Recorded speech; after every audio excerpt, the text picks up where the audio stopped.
आज हम इस वीडियो में बाइनरी सर्च एल्गोरिथम देखने वाले हैं। सो लास्ट वीडियो में हमने ऑलरेडी लीनियर सर्च कवर किया है। सो अगर आपने उसे नहीं देखा है प्लीज़ उसे रेफ़र करिए ताकि आपको दोनों के बीच का डिफरेंस प्रॉपरली समझ में आए। अगर आपने नहीं देखा है तो उस वीडियो का लिंक हमारे डिस्क्रिप्शन में दिया हुआ है, डू चेकआउट। सो सबसे पहले हम बाइनरी सर्च के बारे में देखेंगे। उससे पहले हम समझते हैं कि लीनियर सर्च में ऐसे क्या डिसएडवांटेजेस थे कि बाइनरी सर्च का अप्रोच लाना पड़ा। लीनियर सर्च का जो टेक्निक था उसमें क्या ऐसे इरेगुलरिटीज़ या क्या ऐसे प्रॉब्लम्स थे। सो जस्ट मान लेते हैं कि यहाँ पे हमारे पास एक डेटा सेट है 1 2 9 7, जस्ट अज्यूम इट 5। सो अब लीनियर सर्च के मदद से अगर मुझे इसके अंदर से कोई एलिमेंट को ढूंढना है, सो मैं सिक्वेंशियली एक के बाद एक देखते जाऊँगा कि एलिमेंट मैच कर रहा है नहीं कर रहा है। एंड जब मैच कर गया तो ठीक है, अगर नहीं मिला तो हम बता देंगे कि एलिमेंट नॉट फाउंड। पर लीनियर सर्च में प्रॉब्लम तब आता है जब आपका डेटा सेट काफ़ी बड़ा हो जाता है। सो अगर हम यहाँ पर तो सिर्फ 5 एलिमेंट्स है, बट अगर मैं अभी बोलूँ कि यहाँ पर समवट 1000 एलिमेंट्स है या मिलियन बिलियंस ऑफ एलिमेंट्स है, सो अब इन दैट केस इशू अराइज होगा। क्यों? क्योंकि लीनियर सर्च का जो टाइम कॉम्प्लेक्सिटी है हमने देखा था क्या है, बिग ऑफ एन है, यानी एन जहाँ पे क्या है आपका size of the data set. So यानी अगर n एलिमेंट्स है मेरे डेटा सेट में तो मुझे n आइट्रेशंस परफॉर्म करने होंगे। सो अगर मेरे पास 1 बिलियन एलिमेंट्स है डेटा सेट के अंदर और उसके अंदर से मुझे एक एलिमेंट को ढूंढना है तो मुझे at the max 1 billion iterations perform करने होंगे उस डेटा सेट के अंदर। सो अब यहाँ पर ये हो जाता है बहुत ज़्यादा टाइम कंज्यूमिंग, इसलिए लीनियर सर्च एक सुटेबल अप्रोच नहीं माना जाता है फॉर लार्जर डेटा सेट्स। सो इसी प्रॉब्लम को सॉल्व करने के लिए बाइनरी सर्च का जो एल्गोरिदम है वो डिस्कवर हुआ। सो बाइनरी सर्च जो है वो सर्चिंग को काफ़ी एफिशिएंट बना देता है क्योंकि उसमें हमें n आइट्रेशंस परफॉर्म नहीं करने होते हैं। बाइनरी सर्च की जो टाइम कॉम्प्लेक्सिटी है वो है बिग ऑफ लॉग n, जो कि एक्सपोनेंशियल है, यानी इससे काफ़ी कम है। लीनियर सर्च के टाइम कॉम्प्लेक्सिटी से बाइनरी सर्च की टाइम कॉम्प्लेक्सिटी काफ़ी हद तक कम है। सो इसलिए binary search is much more preferable. अब देखते हैं, इन डिटेल समझते हैं कि बाइनरी सर्च क्या है और किस तरह से इसमें हमें सर्चिंग करनी होती है। So let's start. सो अब हम इसका डेफिनेशन देख लेते हैं बाइनरी सर्च का। So binary search is a searching algorithm used in a sorted array by repeatedly dividing the search interval in half.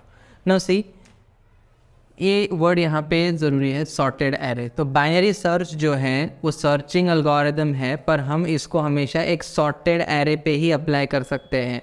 तो यहाँ पर अगर आप बाइनरी सर्च किसी भी एरे के ऊपर लगा रहे हैं सो रिक्वायर्ड है कि उस एरे के जो भी एलिमेंट्स है वो पहले से ही सॉर्टेड ऑर्डर में हो।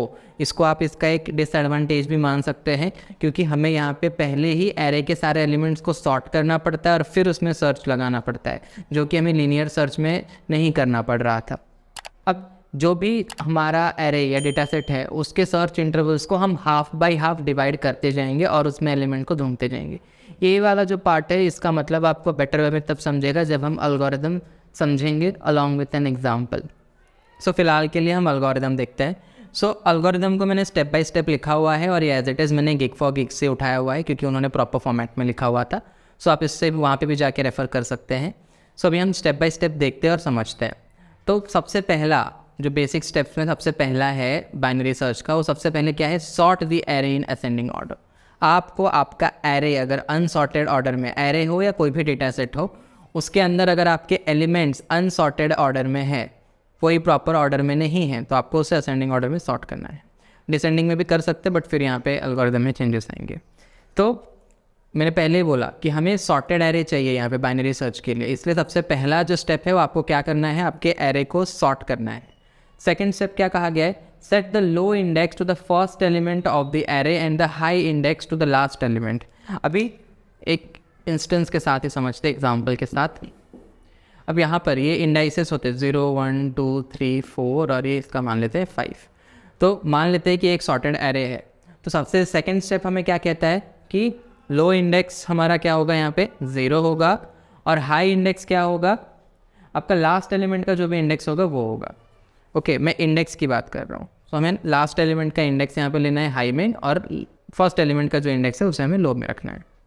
सो ना थर्ड स्टेप में आते हैं। थर्ड स्टेप हमें क्या कहता है कि set the middle index of the middle index to the average of the low and high indices. So हमारा जो लो इंडेक्स है, लो इंडेक्स को हमने लो वेरिएबल में स्टोर करना है, हाई इंडेक्स को हमें हाई नाम के एक वेरिएबल में स्टोर करना है। उस तरीके से अब हम मिडल इंडेक्स कैलकुलेट करेंगे। सो उसको हम मिडल नाम के एक वेरिएबल में स्टोर करेंगे और ये क्या होगा, ये लो और हाई का एवरेज होगा। सो एवरेज निकालना है, मतलब क्या हमें करना है, low plus high divide by 2 कर देना है ना। अब यहाँ पर एक चीज़ आपको ध्यान में रखनी है, यहाँ पे जैसे फॉर एग्जांपल यहाँ पे आप देख लीजिए, ये लो 0 है, यहाँ पे हाई 5 है। तो अगर आप इसका एवरेज निकालोगे तो ये होगा 0 + 5 यानी 5 डिवाइडेड बाई 2। अब यहाँ पे 5 डिवाइडेड बाई 2 तो आंसर आपका क्या आएगा 2.5। पर नाउ द थिंग इज, ये मिडल जो है ये एक इंडेक्स को पॉइंट कर रहा है, मिडल इंडेक्स की हम बात कर रहे हैं, तो कोई इंडेक्स का वैल्यू 2.5 नहीं हो सकता। ओके, सो मुझे इसे क्या करना होगा, एक शॉर्टर टर्म में या अपर टर्म में लाना होगा। तो जनरली हम लोअर टर्म में जाते हैं, यानी 2.5 से नियरेस्ट लोएस्ट इंटीजर कौन सा है हमें वो ढूंढना होगा। सो ऑब्वियस सी बात है, 2.5 से नियरेस्ट लोएस्ट कौन सा है, 2 है। इसे हम, तो हमारा जो मिड का वैल्यू होगा वो होगा 2। अभी ये जो प्रोसेस हमने किया इसको हम बोलते हैं फ्लोर डिवीज़न, यानी किसी भी ऐसे फ्लोटिंग पॉइंट वैल्यू को हम उसके लोएस्ट नियरेस्ट लोएस्ट इंटीजर को सेट करते हैं, इसे हम बोलते हैं फ्लोटिंग पॉइंट में कन्वर्ट करना, सॉरी फ्लोर में कन्वर्ट करना। सो इसीलिए मैं यहाँ पे डबल स्लैश दूंगा। ये डबल स्लैश इंडिकेट कर रहा है कि हम यहाँ पे फ्लोर डिवीज़न कर रहे हैं। फ्लोर डिवीज़न करने का मेन मोटिव ही ये है कि हमें यहाँ पर पॉइंट वाले वैल्यूज़, फ्लोटिंग वाले वैल्यूज़ नहीं चाहिए, क्योंकि इंडाइसेस जो हैं वो कभी भी पॉइंट में नहीं आएंगे, वो सिंपल इंडिविजुअल इंटीजर्स होते हैं। सो अब हम इसका जो मेन लॉजिक है, जो हमारा सर्चिंग का पार्ट है, वो हम देखते हैं। अब तक हमने सिर्फ इंडेक्सेस कैलकुलेट किए, अब ये फोर्थ स्टेप देखते हैं। फोर्थ स्टेप क्या कहता है, if the element at the middle index is the target return element, target element return the middle index. Target element से उनका मतलब है वो एलिमेंट जिसे हमें सर्च करना है। जैसे अगर मैं बोलूँ यहाँ पे कुछ 1 2 3 4 5 6 ही ले लेते हैं, जस्ट मैं डिटेल्ड एग्जांपल आपको समझाऊंगा बाद में, अभी तो बस एल्गोरिथम समझने के लिए, रेफरेंस के लिए लिखा हूँ। तो ना सी, अगर मान लेते हैं कि मुझे अभी ढूंढना है, जो एलिमेंट को सर्च करना है वो है 3, तो अभी जब मैंने मिडल कैलकुलेट किया मुझे क्या मिल रहा है 2, मतलब इस पूरे डेटा सेट का मिडल इंडेक्स जो है वो ये है। ओके, अब देख भी सकते हैं ऑलमोस्ट मिडल इंडेक्स यही आ रहा है। तो मुझे सबसे पहले देखना है क्या कि क्या जो टारगेट एलिमेंट है, मतलब जो एलिमेंट को मुझे ढूंढना है, क्या वो मिडल इंडेक्स में प्रेजेंट है। अगर वो मिडल इंडेक्स में ही प्रेजेंट है, हमें सिंपली एलिमेंट को रिटर्न कर देना है, यानी बता देना है कि हाँ ये एलिमेंट हमें मिल चुका है। अब अगर फिफ्थ स्टेप क्या कहता है कि if the target element is less than the element at the middle index, set the high index to middle index -1। Carefully इस स्टेप को पढ़िए और फिर समझिए क्या कहा जा रहा है इधर, कि अब अगर जो हमें टारगेट एलिमेंट ढूंढ चाहिए, अभी फॉर एग्जांपल हम मान लेते हैं कि अब हमारा टारगेट एलिमेंट है 1, मुझे डेटा सेट के अंदर 1 को ढूंढना है। ओके, सो अभी मिडल का वैल्यू हमें क्या मिला है, 2 मिला है। ओके, सो 2 में कौन सा एलिमेंट प्रेजेंट है, 3 प्रेजेंट है। सो अभी जो मुझे टारगेट एलिमेंट ढूंढना है, अगर वो लेस है, किससे लेस है, element at the middle index. तो element at the middle index क्या है, 3। तो जो मेरा टारगेट एलिमेंट है वो element at the middle index से कम है, उससे छोटा है। Okay, so in that case मुझे क्या करना है, मुझे हाई को, set the high index to middle index -1। तो अभी एट प्रेजेंट मेरा हाई क्या है, 5 है। अब मैं उसे क्या कर दूंगा, मिडल इंडेक्स जितना भी है उसमें से एक कम करके यहाँ पे मैं सेट कर दूंगा। तो मिडल इंडेक्स एट प्रेजेंट मेरा क्या है, आंसर हमें क्या मिला था इधर, 2 मिला था। सो अब लो तो हमारा 0 ही होने वाला है, पर हाई जो है वो अब क्या हो जाएगा, मिडल इंडेक्स का वैल्यू क्या आया था, 2 -1 यानी 1। तो अब लो जो है वो 0 है, पर हाई जो है वो क्या हो गया, 1। तो अब देख सकते हैं कि हम बेसिकली कर क्या रहे, हम जो है इस रेंज को, अभी हमें ये पूरा हिस्सा ट्रैवर्स करने की रिक्वायरमेंट ही नहीं है। क्यों नहीं है, क्योंकि हमें पता है कि हमारा एरे जो है वो सॉर्टेड है, और जो एलिमेंट को हमें ढूंढना है वो इससे छोटा है, यानी इस साइड ही वो आने वाला है, वो इस साइड नहीं आएगा। इसलिए हमें ये वाले पार्ट को पूरा चेक करने की ज़रूरत ही नहीं है। मतलब आप बोल सकते हो आधा डेटा सेट हमें पूरा चेक करने की रिक्वायरमेंट नहीं है। सो आप देख सकते हैं कि इसमें हमें कितने कम इटरेशंस या कितने कम काउंट्स लग रहे हैं कंपेयर टू लीनियर सर्च, इसलिए ये ज़्यादा प्रेफरेबल है ना। अब हम 6 स्टेप में आते हैं ना। अब अगर हमारा टारगेट एलिमेंट हमारे मिडल इंडेक्स के एलिमेंट से छोटा है तो हमें ये साइड जाना है, दैट्स फाइन। लेकिन अगर वो उससे बड़ा है तो तब भी हमें समझ में आ जाता है कि हमें ये वाले साइड को नहीं चेक करना है, ये वाले साइड को चेक करना है। तो 6 स्टेप हमें वही बताता है कि if the target element is greater than the element at the middle index, so element at the middle index क्या है 3। अब मान लेते हैं कि मुझे सर्च करना है 6। ओके, सो टारगेट जो भी है हमारा क्या टारगेट है, ये इधर 6 है, मतलब मुझे 6 को सर्च करना है। Element at the middle index क्या है 3 है। ओके, सो ये वाले पार्ट को फिलहाल के लिए भूल जाइए। तो मान लेते हैं कि हमारा एलिमेंट, मतलब हम यही स्टेप से कंटिन्यू करते हैं। सो मिडल में हमारा मिडल का वैल्यू क्या है 2, तो element at the middle index क्या है 3। सो 6 स्टेप क्या कहता है कि अगर टारगेट एलिमेंट जो है वो ज़्यादा है element at the middle index से, तो अब आपको किस में चेंज करना है, अब आपको हाई में चेंज नहीं करना है, अब आपको लो में चेंज करना है। तो set the low index to the middle index +1, यानी अब हमारा लो जो कि 0 था वो क्या हो जाएगा मिडल इंडेक्स +1। तो मिडल इंडेक्स क्या है हमारा 2, तो 2 + 1 क्या हो जाएगा 3। तो अब हमारा लो जो है वो हो जाएगा 3 और हमारा हाई जो कि पहले से 5 था वो एज इट इज़ ही रहेगा। सो अब मतलब ये हमारा लो है, सॉरी ये हमारा लो है और ये हमारा हाई, मतलब अब हमें सिर्फ ये वाले इंटरवल में, ये वाले 3 से लेके 5th इंडेक्स के बीच में ही ढूंढना है, हमें ये वाले सेक्शन में देखने की ज़रूरत ही नहीं है। तो बेसिकली अगर मैं समराइज्ड वे में बताऊं तो ये बेसिकली कर क्या रहा है ये बाइनरी सर्च, ये सबसे पहले तो आपके डेटा सेट का मिडल का, पहले तो डेटा सेट पूरा सॉर्टेड होना चाहिए, फिर ये आपका मिडल एलिमेंट जो है मिडल इंडेक्स को पहले कैलकुलेट करता है और देखता है कि क्या ये मिडल इंडेक्स में जो भी वैल्यू है वो आपके टारगेट वैल्यू के बराबर है या नहीं।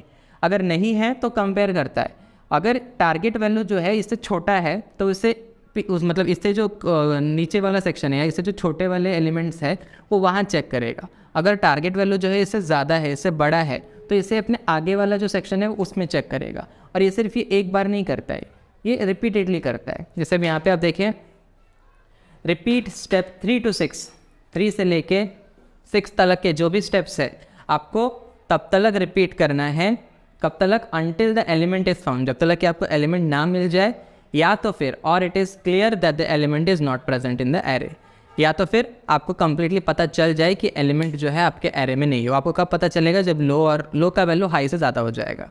सो आई होप आपको ये समझ में आया होगा। सो हमने अभी जो देखा इससे हमें कंटिन्यूसली 3 से लेके 6 तक का जो भी स्टेप्स है हमें उसे कंटिन्यूसली रिपीट करते रहना है अनलेस एंड अनटिल एलिमेंट ना मिल जाए, या तो फिर आप श्योर हो जाओ कि एलिमेंट प्रेजेंट नहीं है। ये आपको और क्लियर वे में समझ में आएगा जब हम इस पर एक एग्जाम्पल देखेंगे। So let's start with that. So अब यहाँ पे आप देख सकते हैं कि यहाँ पे मैंने एक डेटा सेट लिखा हुआ है। सो एग्जाम्पल अभी हम कवर कर रहे हैं इन बाइनरी सर्च। तो डेटा सेट में कुछ एलिमेंट्स यहाँ पे लिखे हुए 7 एलिमेंट्स है, 28, 9, 5, 65, 1, 45 एंड 90।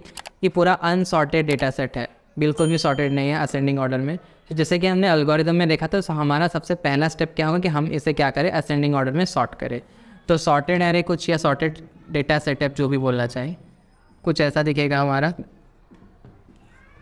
तो सबसे पहले सबसे छोटा 1, फिर उसके बाद में आएगा हमारा 5, फिर 9, फिर 28, फिर 45 एंड देन 65 एंड देन आएगा 90।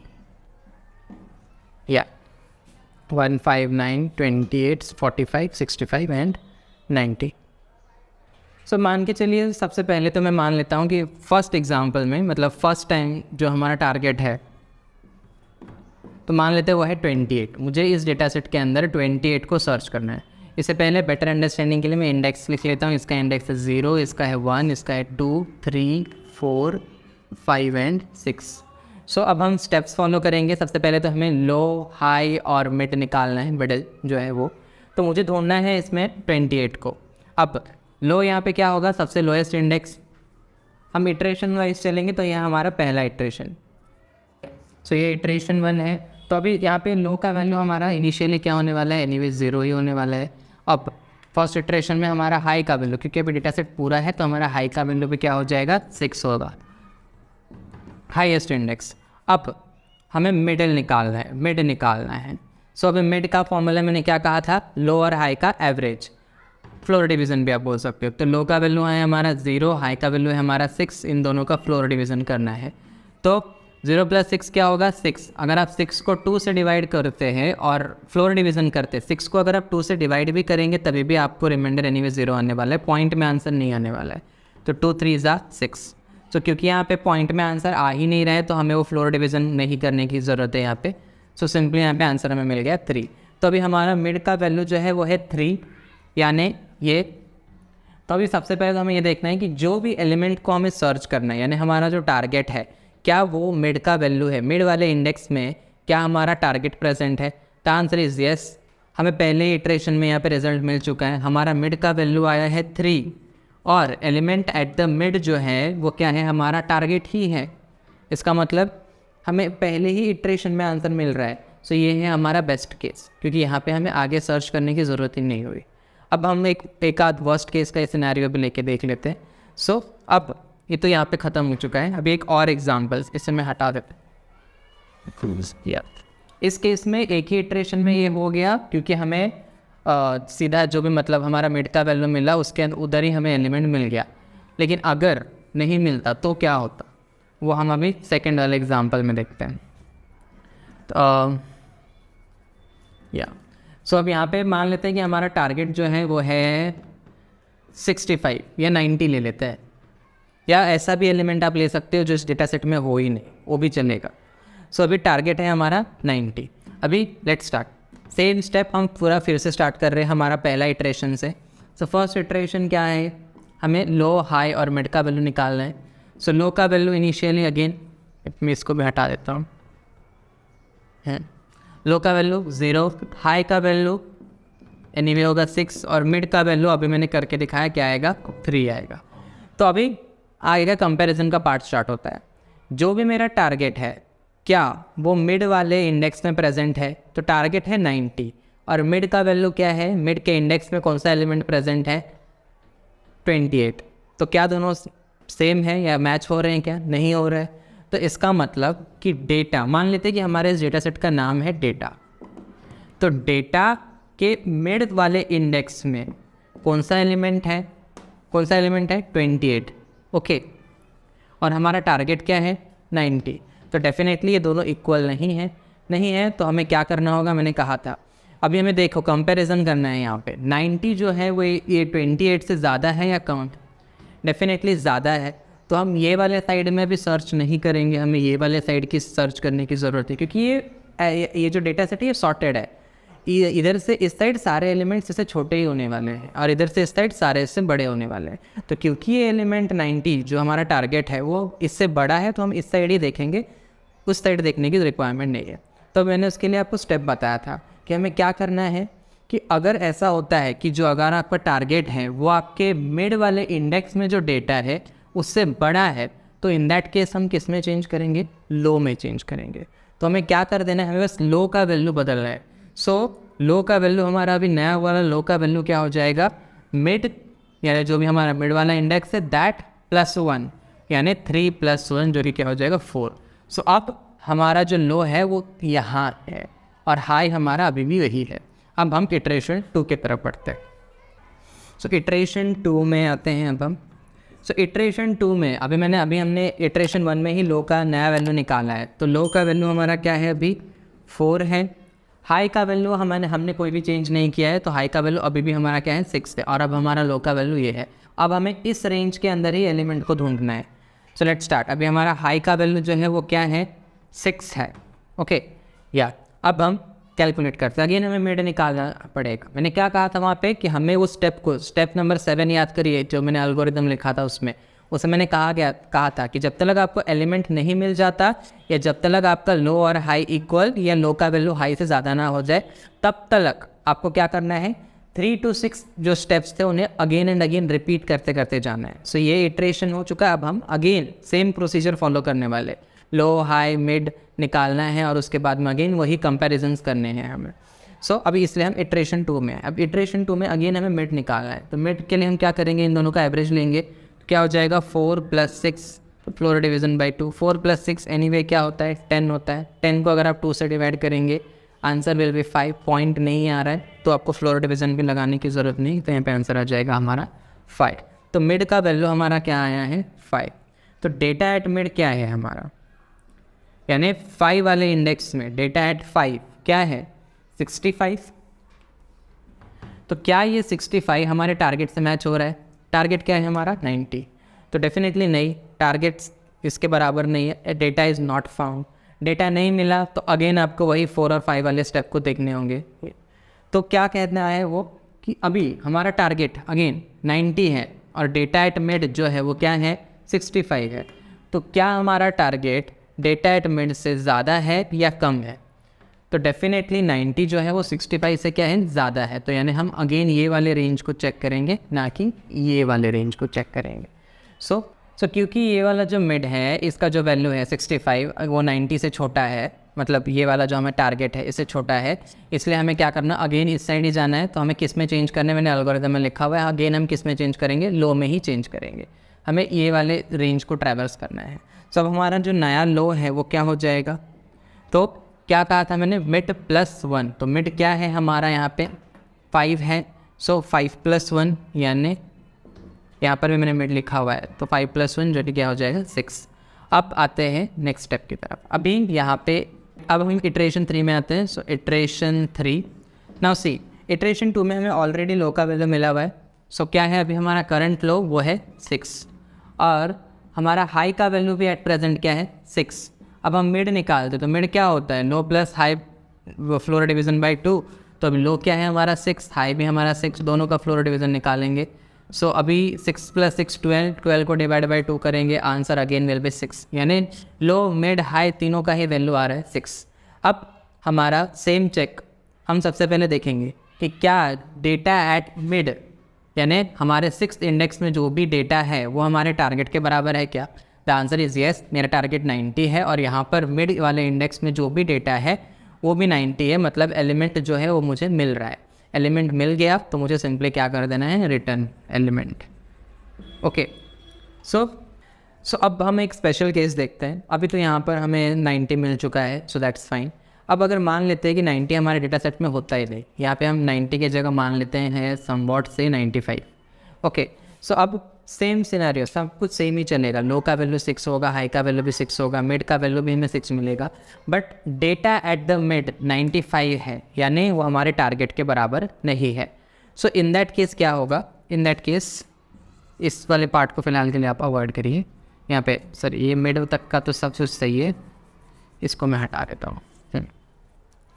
सो डेटा एट द मिड यानी 95 is not equal to target. अभी नहीं है तो अगेन हम वही चेक करते हैं कि क्या हमारा जो टारगेट है डेटा एट मिड से ज़्यादा है या कम है। लेकिन यहाँ पे अगर आप देखेंगे तो टारगेट जो है वो डेटा एट द मिड यानी 95 से क्या है, कम है।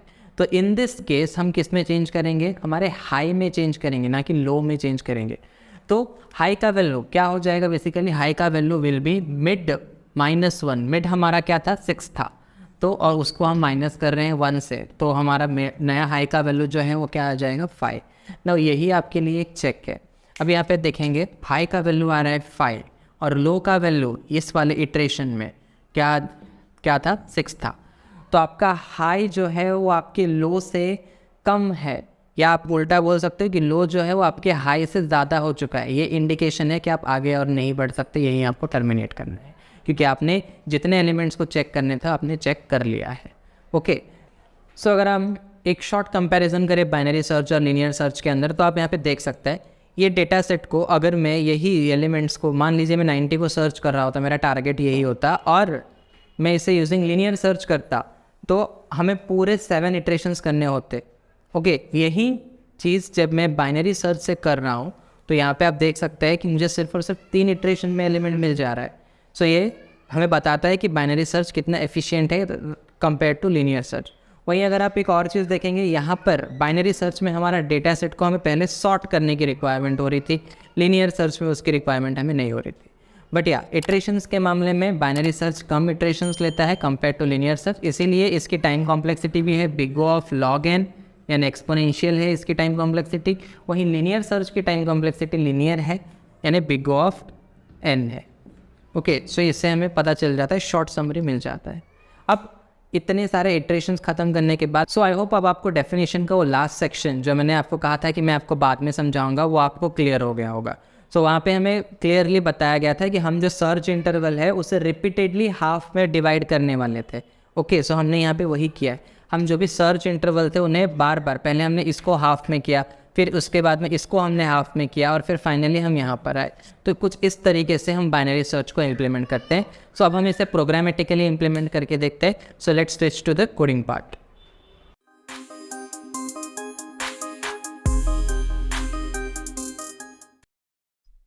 सो एज यू कैन सी हम हमारे पाइथन के स्टैंडर्ड आईडीई में आ चुके हैं और अब हम बाइनरी सर्च का कोड देखेंगे। उससे पहले हम फाइल को सेव कर देते हैं, कंट्रोल एस। तो यहाँ पर मैं डेटा स्ट्रक्चर्स एंड प्रैक्टिकल्स के फोल्डर में जाके कोई भी नाम से आप सेव कर सकते हैं। मैं सेव कर देता हूँ बाइनरी अंडरस्कोर सर्च। या सो आप वहाँ पे ऊपर देख सकते हैं फाइल का नाम चेंज हो चुका है। So without any delay let's start. So यहाँ पे अब हम जो कोड करने वाले हैं बाइनरी सर्च को, बिल्कुल लीनियर सर्च के ही जैसे होने वाला है। मतलब कोड ऑब्वियसली डिफरेंट होगा बट जो मेथडोलॉजी था वो ऑलमोस्ट सेम होने वाला है। हम यहाँ पे बाइनरी सर्च के लिए एक फंक्शन बनाएंगे जिसके अंदर कि हम हमारा मेन बाइनरी सर्च का लॉजिक लिखेंगे और जो उससे इम्प्लीमेंटेशन है वो हम मेन पार्ट में कॉल करेंगे। ना वन मोर थिंग जो आपको ध्यान रखना है, मैंने जैसे कि आपको बाइनरी सर्च का थ्योरी समझाते वक्त बताया था कि यहाँ पर जो आपका डेटा सेट है वो सबसे पहले सॉर्टेड होना चाहिए। ओके, सो यहाँ पर मैं सॉर्टिंग का लॉजिक नहीं लिख रहा हूँ क्योंकि अगर मैं सॉर्टिंग का लॉजिक लिखूंगा तो जो कोड है हमारा वो काफ़ी बड़ा हो जाएगा। So it we are assuming कि हमें जो डेटा सेट मिल रहा है वो पहले से सॉर्टेड है। तो जब आप इनपुट्स पास करेंगे, जब आप इनपुट वाला डेटा सेट देंगे तो मेक श्योर दैट कि आप जो डेटा सेट दे रहे हैं वो पहले से कम्प्लीटली सॉर्टेड है। ओके, तभी एक कोड जो है वो प्रॉपर्ली काम करेगा। सो लेट्स स्टार्ट। पहले हम फंक्शन बना देते हैं बाइनरी सर्च का। सो डेफ, आप कुछ भी नाम दे सकते हैं फंक्शन का। तो मैं दे देता हूँ बाइनरी सर्च ही दे देता हूँ, बाइनरी सर्च। ओके, अब हम यहाँ पर दो पैरामीटर्स पास करेंगे। तो सबसे पहला जो होगा वो क्या होगा, एनीवे जैसे हमारे लीनियर सर्च में था, पहला क्या होने वाला है वो डेटा सेट जिसके अंदर से हमें एलिमेंट को क्या करना है, सर्च करना है। Now the thing that you should remember, जो कि मैंने अभी भी कहा, ये जो डेटा सेट है, ये जिसका नाम हमने यहाँ पे डेटा दिया है, तो ये बेसिकली एक पूरा डेटा सेट होने वाला है ऑफ डेटा एलिमेंट्स। और ये सारे एलिमेंट्स जो है वो पहले से सॉर्टेड होने चाहिए क्योंकि हम बाइनरी सर्च इंप्लीमेंट कर रहे हैं। Just keep this thing in mind. Okay, आप चाहे तो आप इसके अंदर इस डेटा सेट को सॉर्ट करने का लॉजिक भी लिख सकते हैं। मैं इसमें फ़िलहाल नहीं लिख रहा हूँ, इसलिए मैंने आपसे कहा कि जो अगर आप मेरा कोड प्रेफर कर रहे हैं तो आपको जो डेटा सेट है वो पहले से सॉर्टेड पास करना है। अब पहले तो हम हमारा डेटा सेट पास कर रहे हैं और उसके बाद में हमें क्या पास करना है, कौन सा एलिमेंट हमें सर्च करना है इस डेटा सेट के अंदर। तो उससे मैं नाम दे देता हूँ टारगेट। ओके, सो यहाँ पे पोलर हम देते हैं एंड सेंटर। फाइल को साइमल्टेनियसली सेव करते जाना है। तो यहाँ बेसिकली मुझे इस टारगेट को क्या करना है, इस डेटा सेट के अंदर ढूंढना है। सो बिल्कुल हम वही मेथडोलॉजी फॉलो करने वाले हैं जो हमने बोर्ड में सॉल्व करते वक्त देखा था। तो पहले हमें क्या करना है, मैं आपको करके दिखाता हूँ। L will be equal to C। ये है हमारा डेटा सेट, इसका लेंथ हमें निकालना है। तो हम क्या करेंगे, लेंथ फंक्शन का यूज़ करेंगे पाइथन में और इसके अंदर हम क्या पास करने वाले हैं, data. So length of data -1। या तो ये मुझे क्या करेगा, ये जो लेंथ ऑफ डेटा -1 ये मुझे क्या दे देगा, इस डेटा सेट में सबसे हाईएस्ट, या फिर अब हाईएस्ट नहीं बोल सकते, एकदम लास्ट में जो भी एलिमेंट है उसका इंडेक्स, यानी सबसे हाईएस्ट इंडेक्स कौन सा है, सबसे लास्ट में जो एलिमेंट है उसका इंडेक्स क्या है, वो मेरे एल के अंदर अभी क्या है, स्टोर्ड है। ओके, सो नाउ अभी जैसे कि मैंने कहा था हमारे पास दो वैल्यूज होंगे, दो वेरिएबल्स होंगे, एक होगा हाई और दूसरा होगा लो। तो लो तो एनीवे स्टार्टिंग में क्या होने वाला है, ज़ीरो ही होने वाला है क्योंकि इनिशियली किसी भी डेटा सेट का इंडेक्स क्या होगा, ज़ीरो ही होगा। तो इनिशियली लो का वैल्यू क्या है, ज़ीरो। और इनिशियली हाई का वैल्यू क्या होगा, सो हाई का value will be L. Okay, so ये एल को हमने यहाँ पे जो कैलकुलेट किया है वो इसीलिए कैलकुलेट किया ताकि हम उसे हाई में असाइन कर सकें। सो बेसिकली ये लेंथ ऑफ डेटा, ये लेंथ नहीं स्टोर कर रहा है, जस्ट कीप इन माइंड, ये लेंथ ऑफ डेटा नहीं स्टोर कर रहा है, ये हाईएस्ट इंडेक्स स्टोर कर रहा है इस डेटा सेट का और उसे हमने हाई में पास कर दिया है। सो बेसिकली एट प्रेजेंट अगर मैं बोलूँ तो लो में इनिशियली लो हमारा ज़ीरो है और हाई जो है वो हमारा क्या है, डेटा सेट का सबसे मैक्सिमम इंडेक्स या सबसे लास्ट एलिमेंट का जो इंडेक्स है वो है। सो जैसे मैंने कहा था हम एक वैल्यू मेंटेन करेंगे, एक बुलियन वैल्यू मेंटेन करेंगे ये जानने के लिए कि हमें हमारा डेटा मिला है या नहीं, टारगेट हमें हमारा मिला है या नहीं। तो उसके लिए मैंने यूज़ किया है फाउंड। तो इनिशियली हमारा जो फाउंड है उसे हम क्या करते हैं, फॉल्स रखते हैं। तो basically found equal to false हमें क्या डिनोट कर रहा है कि स्टार्टिंग में अब तक हमें टारगेट जो है वो डेटा सेट के अंदर मिला नहीं है। जैसे ही हमें टारगेट जो है वो डेटा सेट के अंदर मिल जाएगा, जैसे ही हम फाउंड को क्या कर देंगे, ट्रू कर देंगे, तो इंडिकेट कि हाँ अब हमें मतलब हमारा जो टारगेट है वो डेटा सेट के अंदर एग्जिस्ट करता है। तो इनिशियली हमें नहीं मालूम कि वो है या नहीं, इसलिए हमने उसे फॉल्स रखा है। अब हम कोर लॉजिक में आते हैं, तो जो मैंने वहाँ पे बताया था सेम वही। तो क्या कहा था मैंने, वाइल, पहले वाइल लगाएंगे, वाइल क्या कहा था मैंने, जब तक आपका लो जो है वो हाई से क्या है, छोटा है या उसके बराबर है। So while low is less then और इक्वल टू हाई, और इसके साथ में क्या होना चाहिए कि आपका फाउंड भी जो है वो क्या होना चाहिए, अब तक मतलब फॉल्स ही होना चाहिए। तो हमें एंड कंडीशन देना होगा, एंड नॉट फाउंड। सो ये लूप जो है, ये जो वाइल लूप है, ये कब तक चलने वाला है, जब तक कि आपका लो जो है वो हाई से छोटा है या उसके बराबर है और आपका फाउंड जो है वो भी क्या है, फॉल्स है, तब तक ये लूप जो है ये चलने वाला है। अदरवाइज ये लूप टर्मिनेट हो जाएगा। दोनों में से एक भी कंडीशन अगर सेटिस्फाई हो जाता है, मतलब दोनों के दोनों सेटिस्फाई होने चाहिए तभी ये लूप चलेगा। अगर एक भी कंडीशन से टर्मिनेट हो जाएगा क्योंकि हमने यहाँ पे एंड ऑपरेटर का यूज़ किया है। सो अब हम हमारे कोर लॉजिक में आते हैं। वाइल अब हमें क्या निकालना है, मिड निकालना है। ओके, सो मिड का मैंने आपको क्या फॉर्मूला कहा था, mid will be equal to low plus high. So low plus high with lower division with 2 या। सो ये आपको क्या दे देगा, आपको मिड वाला जो इंडेक्स, मिडल वाला जो इंडेक्स है वो आपको दे देगा। तो वंस हमें ये मिड मिल जाएगा फिर हम हमारा कंडीशन जो है वो लगाएंगे, जो हम कंपैरिजंस कर रहे थे वो करेंगे।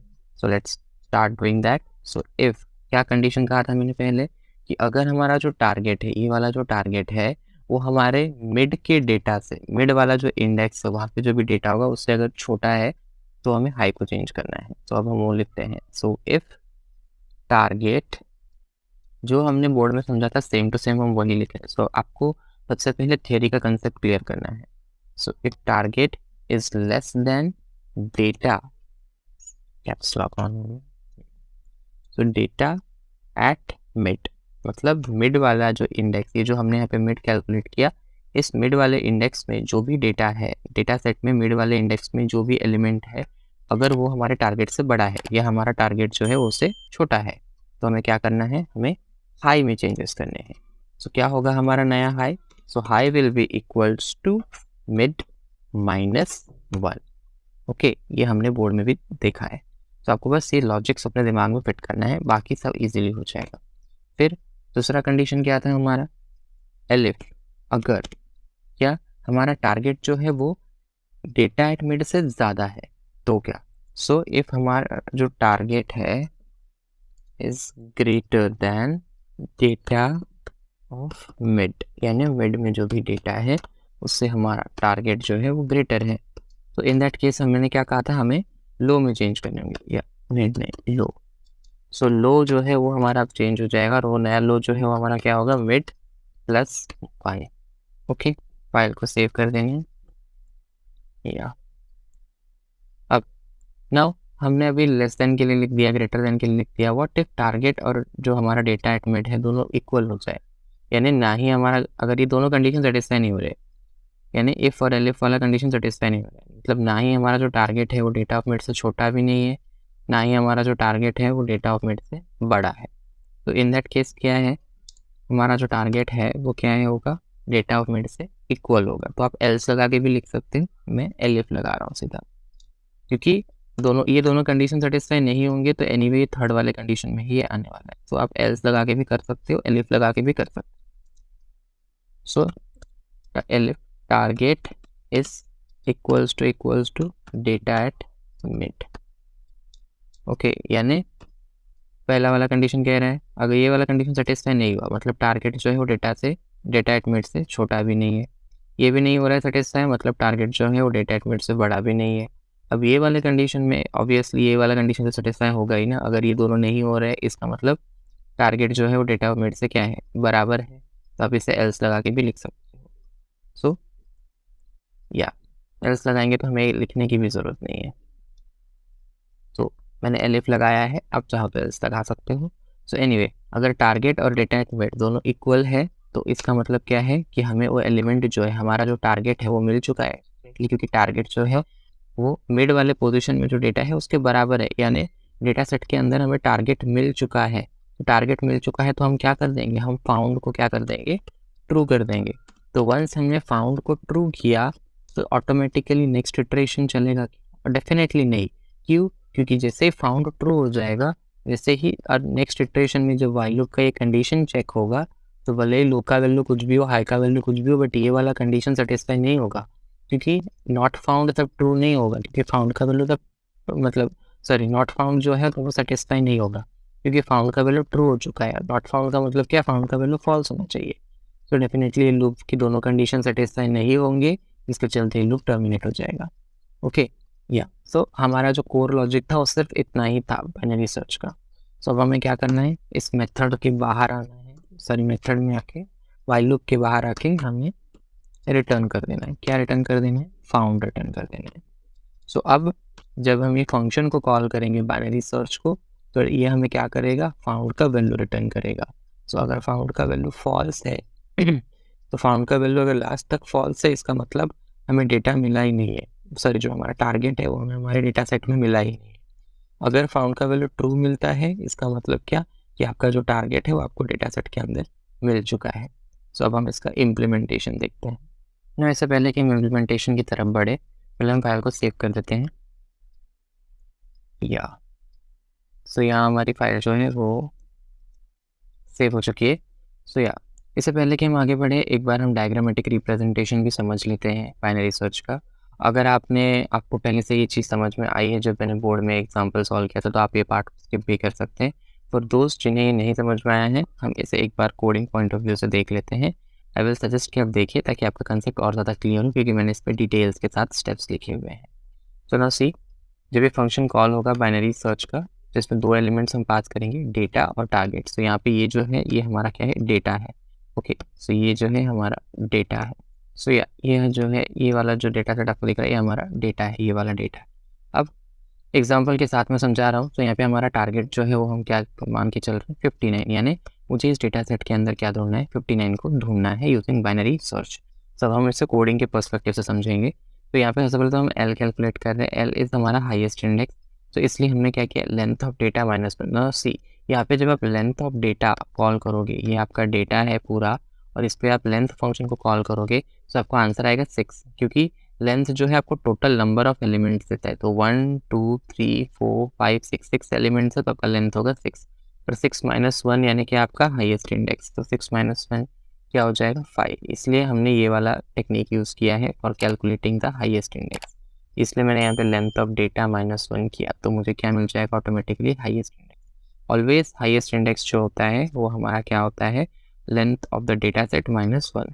नाउ लो, इनिशियली आप जैसे देख सकते हैं कि हमारा लो जो है वो क्या होने वाला है, 0 होने वाला है, सबसे छोटा इंडेक्स।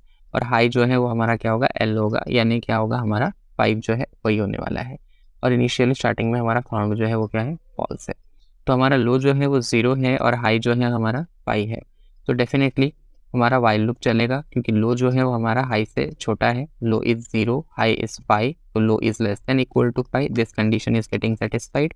और हमारा फाउंड अभी भी नॉट है, यानी फॉल्स ही है। तो हम इस लूप के अंदर जाएंगे, और यहाँ पर मैंने फर्स्ट इटरेशन लिखा हुआ है। नाउ सी, फर्स्ट इटरेशन में सबसे पहले तो लो का वैल्यू हमारा 0 है, हाई का वैल्यू हमारा 5 है। अब हम क्या करेंगे, जैसे कि मैंने यहाँ पे लिखा हुआ है, हम क्या करने वाले, मिड निकालने वाले। तो हमने यहाँ पे वही कैलकुलेट किया है। तो mid will be equal to what, 0 + 5, low plus high, यानी 0 + 5, फ्लोर डिवीजन 2। तो 5 फ्लोर डिवीजन 2, आंसर आएगा आपको 2.5, पर क्योंकि मैंने यहाँ पे फ्लोर डिवीजन लगाया है, मुझे आंसर क्या मिल जाएगा, 2। नाउ अब हम चेक करेंगे कि हमारे इस डेटा सेट में डेटा के मिड वाले पोजीशन, यानी सेकंड पोजीशन या सेकंड इंडेक्स पे कौन सा एलिमेंट है, कौन सा एलिमेंट है, डेफिनेटली यहाँ पर देख सकते हैं 45 है। ओके सो अब हमारा टारगेट एलिमेंट क्या है, 59। सो अब यहाँ पे हम कंडीशंस चेक करेंगे। तो हमारा जो टारगेट है वो क्या है, सॉरी टारगेट जो है वो हमारा क्या है, 59। तो टारगेट इज ग्रेटर या lesser than the data element, तो डेफिनेटली डेटा एट मिड जो है वो हमारा 45 है, और हमारा जो टारगेट है it's greater than the data of mid. तो कौन सा कंडीशन सेटिस्फाई हो रहा है, ये वाला एलिफ वाला। सो target is greater than data of mid, तो हम क्या करेंगे, हम लो में चेंजेस करेंगे। तो हमारा नया लो में जो है वो क्या हो जाएगा, मिड +1। तो हमारा मिड यहाँ पे क्या निकला है, 2। तो 2 + 1 हमारा आंसर क्या आ जाएगा, 3। तो अब हमारा लो का वैल्यू 0 के बदले क्या हो चुका है, 3 हो चुका है। ओके अब ये लूप जो है ये एक स्टेप आगे बढ़ेगा, इटरेट होगा। अगेन हम देखेंगे अभी भी हमारा लो क्या है, 3 है, और हाई अभी भी हमारा क्या है, 5 है। So low is less than equal to high, yes 3 is less than equal to 5, ये बिल्कुल सेटिस्फाई हो रहा है। और फाउंड अभी भी हमारा फॉल्स ही है। तो अगेन ये लूप में हम इटरेट होंगे। अब हम किस में आ जाएंगे, इटरेशन 2 में। अब इटरेशन 2 में अगर आप देखेंगे, लो का वैल्यू अभी 0 नहीं, अभी क्या है, 3 है, क्योंकि हमने लास्ट इटरेशन में चेंज कर दिया था। हाई का वैल्यू अभी क्या है, 5 ही है। क्योंकि उसमें कोई चेंजेस नहीं हुए थे। अगेन हम सेम प्रोसीजर फॉलो करेंगे, हम मिड का वैल्यू निकाल रहे हैं, तो mid will be equal to what, 3 + 5 floor division by 2, 3 + 5 8 floor division by 2। Answer anyway हमें एक वो पूरा प्रॉपर इंटीजर ही मिल रहा है, 4 ही मिल रहा है, तो नो मतलब कुछ फ्लोर डिवीजन का इसमें कुछ ज़्यादा असर नहीं है। अब 4 आ रहा है तो 4 को अब हम देखते हैं फोर्थ वाले इंडेक्स यानी मिड में, मिड का वैल्यू हमारा 4 है, तो डेटा एट मिड वाले पोजीशन, फोर्थ वाले पोजीशन में कौन सा डेटा है आपका, 68। अब आप देखिए यहाँ पे, अब आपका टारगेट है 59 और आपको डेटा एट मिड क्या मिल रहा है, 68, तो definitely target is less than the data at mid. अब इसका मतलब कौन सा कंडीशन सेटिस्फाई हुआ, ये इफ वाला condition, the target is less than the data of mid, right. तो अब इस केस में हम क्या करेंगे, हम हमारे हाई को चेंज करेंगे, तो हमारा नया हाई जो है वो क्या हो जाएगा, मिड -1। तो यहाँ पर हमारा मिड का वैल्यू क्या है, 4, तो 4 - 1 यानी 3 जो है वो क्या हो जाएगा, हमारा नया हाई का वैल्यू हो जाएगा। सो इस बार हमने सेकेंड इटरेशन में किसे चेंज किया है, हाई को चेंज किया है। अब हम अगेन यहाँ पे वैल्यू पे आते हैं। अब हमारा अगर यहाँ पे सेकेंड इटरेशन में देखेंगे, लो का वैल्यू भी 3 था और हाई का वैल्यू भी क्या हो चुका है, 3 हो चुका है। तो low is less than equal to high, yes, low का वैल्यू भी 3 है, हाई का वैल्यू भी 3 है, भले ही दोनों लेसर नहीं है, लो लेस नहीं है हाई से, पर इक्वल टू तो है ना, तो low is less than equal to high, ये कंडीशन सेटिस्फाई होगा। और फाउंड अभी भी हमारा फॉल्स ही है, तो यानी भी दोनों कंडीशन सेटिस्फाई हो रहे हैं। हम अगेन लूप के अंदर जाएंगे। अब हम आ गए इटरेशन 3 में। इस बार इटरेशन 3 में हम आ चुके हैं। इस बार लो का वैल्यू भी 3 है, हाई का वैल्यू भी 3 है, मिड निकालते हैं। तो मिड क्या हो जाएगा, 3 + 3 यानी 6 फ्लोर डिवीजन बाई 2। 6 को 2 से फ्लोर डिवाइड करेंगे आप, आंसर आपको क्या मिलने वाला है, 3 ही मिलने वाला है। 6 से 2 से डिवाइड करेंगे तब भी आपका आंसर एक इंटीजर ही मिलने वाला है। तो फ्लोर डिवीजन का अगेन यहाँ पे कुछ ज़्यादा इंपॉर्टेंस नहीं है, बट या इस केस में था जहाँ पे हमें पॉइंट वाला आंसर मिल रहा था, तो पॉइंट वाला आंसर मिलता है तो फ्लोर डिवीजन आपका काम आसान कर देता है। सो अब डेटा एट 3, तो डेटा एट 3 क्या है, हमें मिड मिला है 3 और डेटा एट 3 जो है वो क्या है, आप देख सकते हो डेटा एट 3 क्या है, 59 है। ओके, अब हमारा टारगेट जो था वो भी क्या है, 59 ही है। तो अब 59 इक्वल्स टू 59 यानी हमारा टारगेट जो है is equal to data at mid, यानी कौन सा कंडीशन सेटिस्फाई हो रहा है, ये थर्ड दूसरे वाले एलिफ का, दैट आवर टारगेट यानी 59 is equals to what, data at mid, यानी वो भी क्या है, 59 ही है। तो दोनों जो है वो क्या आ रहे हैं, बराबर आ रहे हैं। क्योंकि दोनों बराबर आ रहे हैं, हमारा फाउंड जो है इस स्टेप में वो क्या हो जाने वाला है, ट्रू होने वाला है। तो यहाँ पे आप देख सकते हैं इस इटरेशन में हमने क्या कर दिया है, फाउंड को ट्रू कर दिया है। अब अगेन ये दूसरे इटरेशन में जाएगा। अब यहाँ पर लोअर हाई के वैल्यू तो 3 और 3 ही है, तो नो चेंजेस, तो ये वाला कंडीशन तो सेटिस्फाई हो रहा है। पर अब ये वाला कंडीशन जो है ये सेटिस्फाई नहीं हो रहा है, नॉट फाउंड नहीं होगा, क्योंकि फाउंड का वैल्यू क्या हो चुका है, ट्रू हो चुका है। और हमने यूज़ किया है यहाँ पे एंड ऑपरेटर, जिसके चलते क्या होना चाहिए, दोनों कंडीशन सेटिस्फाई होनी चाहिए। अब ये सेटिस्फाई नहीं हो रहा है, ये हो रहा है, फिर भी नहीं चलेगा आगे, और फाइनली लूप जो है आपका क्या हो जाएगा, टर्मिनेट हो जाएगा, और आपका फाउंड का वैल्यू जो है वो क्या हो जाएगा, रिटर्न हो जाएगा। फाउंड आपका ट्रू है, इसका मतलब आपके डेटा सेट में जो हमारा टारगेट है वो क्या करता है, एग्जिस्ट करता है। सो आई होप आपको डायग्रामेटिक रिप्रेजेंटेशन सबके सारे डाउट्स क्लियर हो चुके होंगे। सो अब हम इसका एक प्रैक्टिकल इम्प्लीमेंटेशन कर लेते हैं। So let's write in our main part. हम यहाँ पर पहले से एक डेटा सेट बनाते हैं। ओके, सो हम नाम दे देते हैं मेन का डेटा सेट दे देते हैं। तो डेटा, अब मैं सेम डेटा सेट डेटा भी आप पास कर सकते हैं या फिर डिफरेंट डेटा भी पास कर सकते हैं। ना यहाँ पे आपके मन में क्वेश्चन अराइज हो सकता है कि हमें यहाँ पे जो डेटा सेट पास करना है वो असेंडिंग ऑर्डर में होना चाहिए या डिसेंडिंग ऑर्डर में। सी, कोई भी ऑर्डर में आप डेटा एलिमेंट्स को पास कर सकते हैं। आप असेंडिंग ऑर्डर में भी दे सकते हैं, डिसेंडिंग ऑर्डर में भी दे सकते हैं, no issues. So let's pass some data elements. So यही डेटा एलिमेंट्स दे देते हैं 9 और आपका 10 या 10 45 59 68 और फिर 101। ओके, डिफरेंट डेटा सेट भी पास कर सकते हैं, नथिंग लाइक दैट। ओके, सो अब यहाँ पे एक बार फाइल को सेव कर देते हैं ना। सी, अभी मुझे टारगेट को भी देना है, मतलब फंक्शन तो अभी मैंने कॉल नहीं किया, बट मेरा टारगेट क्या होगा। सो टारगेट हम इस बार यूज़र इनपुट रखते हैं। So target will be equals to, हमें यूज़र से इनपुट चाहिए तो इसके लिए हम इनपुट फंक्शन का यूज़ करेंगे।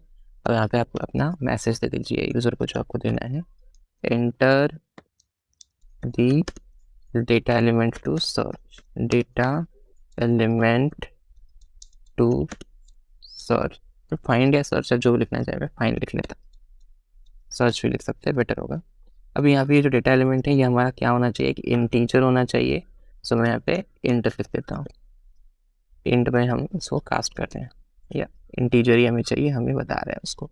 ओके, सो हमने टारगेट के अंदर हमने यूज़र का जो इनपुट है, यानी जो हमारा टारगेट एलिमेंट होना चाहिए, हमें ढूंढना है इस डेटा सेट के अंदर, हमने उसे स्टोर कर दिया है जो कि यूज़र इनपुट है। अब हम क्या करेंगे, फंक्शन को कॉल करेंगे। सो रिजल्ट, अभी जो रिजल्ट है ये एक वेरिएबल है जिसके अंदर आपका ये फाउंड का जो वैल्यू है वो स्टोर होगा, आइदर ट्रू नहीं तो फॉल्स। तो let's make a function call. So binary underscore search. तो अब हम इस फंक्शन को हमारे दो पैरामीटर्स देंगे। कौन से हैं दो पैरामीटर, जो लेता है डेटा और टारगेट। तो हमारा डेटा जो है वो डेटा के अंदर ही स्टोर्ड है और टारगेट हमारे टारगेट वेरिएबल के अंदर। नाम आप अलग भी रख सकते हैं यहाँ पे डेटा और टारगेट का। सो या डेटा हमारा डेटा सेट, और हमें कौन सा एलिमेंट सर्च करना है वो भी हम यहाँ पे पास कर देंगे। तो बेसिकली अब होगा क्या, ये लाइन जब एग्जीक्यूट होगा तो बाइनरी सर्च जो फंक्शन है वो कॉल होगा, जिसमें कि हम क्या दे रहे हैं, हमारा डेटा दे रहे हैं डेटा सेट, और साथ में हम क्या दे रहे हैं, कौन से एलिमेंट को हमें सर्च करना है वो, यानी टारगेट भी हम दे रहे हैं। अब जब ये फंक्शन पूरा एग्जीक्यूट हो जाएगा विथ दीज टू एलिमेंट्स, उसके बाद में क्या रिटर्न करेगा, हमें फाउंड रिटर्न करेगा, और वो किसके अंदर स्टोर होगा, रिजल्ट के। सो रिजल्ट का वैल्यू आइदर ट्रू होगा नहीं तो फॉल्स होगा, क्योंकि जो फाउंड है वो आइदर ट्रू हो सकता है नहीं तो फॉल्स हो सकता है। तो अगर रिजल्ट ट्रू है मतलब आपका डेटा जो है वो एग्जिस्ट करता है डेटा सेट में, अगर रिजल्ट फॉल्स है तो आपका डेटा सेट जो है, उस डेटा सेट के अंदर आपका टारगेट जो है वो एग्जिस्ट नहीं करता है। तो हम ये लिखते हैं और उसके हिसाब से प्रिंट मैसेजेस दे देते हैं। So if result equals to true, अगर रिजल्ट आपका ट्रू है तो आपको क्या कर देना है, मैसेज दे देना है, प्रिंट दे देना है क्या, कि डेटा एलिमेंट या target element exist in the data set. So वो लिखने से बेटर है हम वैल्यू भी दे देते हैं। सो टारगेट या exist in the data set. Okay, so इसका मतलब क्या हुआ कि आपका जो भी टारगेट वैल्यू है वो आपके डेटा सेट के अंदर प्रेजेंट है ना। अगर रिजल्ट ट्रू है तो, अगर रिजल्ट ट्रू नहीं है, फॉल्स है, तो इन दैट केस क्या करेंगे, हमें सिंपली क्या कर देना है, प्रिंट मैसेज दे देना है, और उसमें हम लिखेंगे कि टारगेट, स्पेलिंग मिस्टेक नहीं होनी चाहिए, या टारगेट डज नॉट एग्जिस्ट या doesn't exist in the data set. File को हम सेव कर देते हैं। अब मैं ये ड्राइंग मोड वाले जो डायग्राम्स है इसे हटा देता हूँ। सो आई होप आपको ये पूरा लॉजिक समझ में आया होगा। अब हम कंसोल ओपन करेंगे और उसके अंदर इसे रन करके देखेंगे। यहाँ पे पाइथन शेल ओपन कर लिया है। अब हम यहाँ पे हमारे कोड को रन करते हैं। कोड पहले सेव होना चाहिए, सो मैंने पहले इसे सेव करके रखा है। So let's run it. So या आप यहाँ पे देख सकते हैं हमें यूज़र इनपुट आ रहा है, enter the data element to find. So यहाँ पे हमारे डेटा सेट में कुछ ऐसे एलिमेंट्स हैं। सो मैं कुछ ऐसा एंटर करता हूँ जो हमारे डेटा सेट में है ही नहीं। सो 102, और यहाँ पे आ गया मुझे कि 102 doesn't exist in the data set. तो जैसे कि आप यहाँ पे देख भी सकते हैं मेरे डेटा सेट के अंदर 102 जो एलिमेंट है वो प्रेजेंट भी नहीं है। अब हम एक बार इसे और रन करते हैं, और अब हम ऐसा डेटा एलिमेंट एंटर करते हैं जो हमारे डेटा सेट में प्रेजेंट हो। सो 45 डाल के देखते हैं, ये कुछ और डालते हैं, 101 डाल के देखते हैं, या सो आंसर देख सकते हैं आप, 101 exist in the data set. So our algorithm is working definitely absolutely fine. So I hope आपको ये एकदम अच्छी तरीके से समझ में आया होगा बाइनरी सर्च का फंक्शनिंग, उसका काम, उसके advantages, disadvantages, everything. So that's it for today guys. Thank you.